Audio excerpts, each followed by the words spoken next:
A extraordinária santidade de Deus, compreendendo o Messias e sua igreja por meio do tabernáculo e das ofertas. Autor Jeremy James, em 1º de janeiro de 2016. Capítulo 1. Achegando-se ao tabernáculo.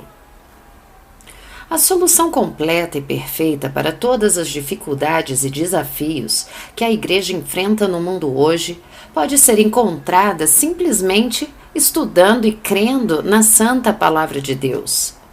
Mas os homens se esquecem dessa verdade indelével.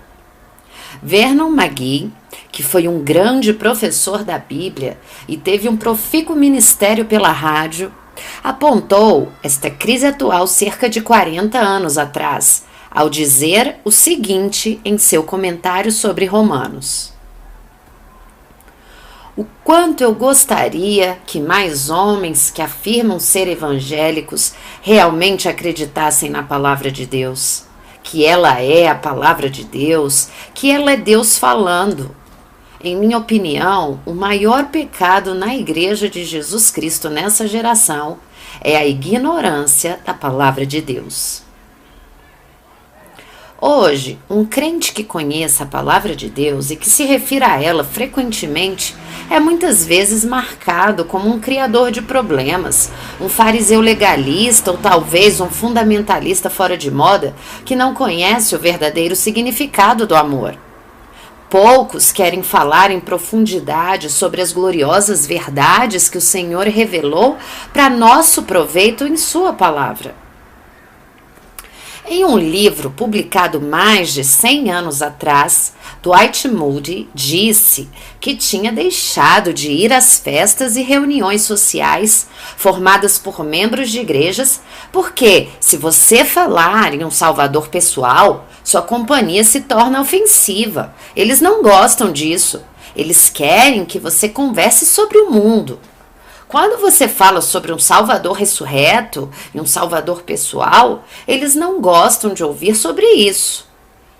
Secret Power, capítulo 5.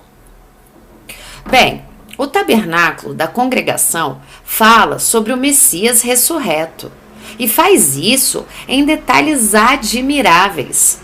Mas poucos querem ouvir o que o Pai nos disse sobre o seu Filho por meio da estrutura maravilhosa conhecida como tabernáculo.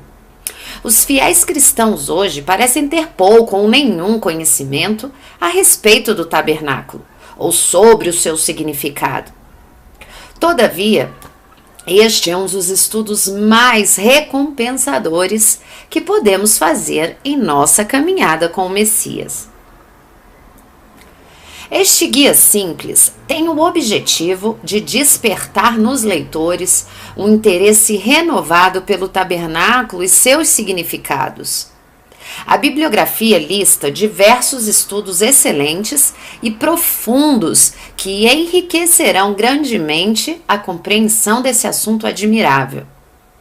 O lançamento recente de David Cloud, A Portrait of Christ, The Tabernacle, The Priesthood and Offerings, é recomendado. Uma grande parte da palavra de Deus está dedicada ao templo e ao papel central que ele exercia e continuará a exercer no drama espiritual impressionante do povo judeu. O foco principal do livro do Apocalipse, tanto geográfica quanto espiritualmente, está em Jerusalém e em seu templo, enquanto que uma parte considerável do livro do profeta Ezequiel dedica-se a descrever o templo do milênio, em que o próprio Messias construirá em seu retorno triunfante. Todavia, historicamente, o templo não incorporou elemento significativo algum que não existisse no tabernáculo. O Senhor deu o tabernáculo aos israelitas de modo a ensiná-los sobre si mesmo e sobre o glorioso programa de redenção que tinha preparado desde a fundação do mundo. Tudo isto se centraliza em seu Filho, Cristo Jesus. Para compreendermos e nos relacionarmos com nosso Pai Celestial, Precisamos compreender e nos relacionar com seu filho. Enquanto não fizermos isso, deixamos de compreender a maior parte do que a Bíblia diz. Alguns cristãos acreditam que um estudo das funções sacerdotais descritas no livro de Levítico é algo tão reservado somente para eruditos e estudantes avançados da Bíblia, mas este não é o caso. Qualquer um que ame a palavra de Deus ficará admirado pela profundidade das verdades contidas nas páginas desse livro do Pentateuco. Por outro lado, muitos eruditos e especialistas já demonstraram desconhecer a elegância espiritual de Levítico e o modelo que o livro fornece para uma compreensão apropriada do Novo Testamento e da Igreja.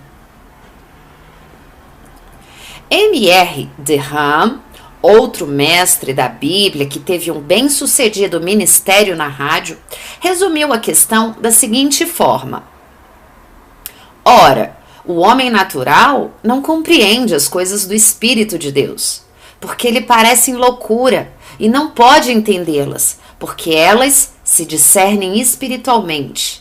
1 Coríntios 2,14.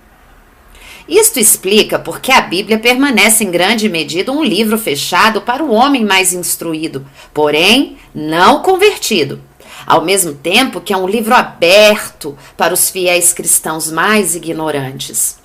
Isto explica porque um homem pode ser educado, treinado e possuir todos os diplomas teológicos que todos os seminários do mundo possam outorgar, porém, mesmo assim, ser profundamente cego para as grandes revelações espirituais da palavra de Deus, enquanto que um fiel cristão pobre, sem instrução, verá verdades e revelações de infinita profundidade e glória neste livro dos livros. M.R. Derham, The Tabernacle, 1955.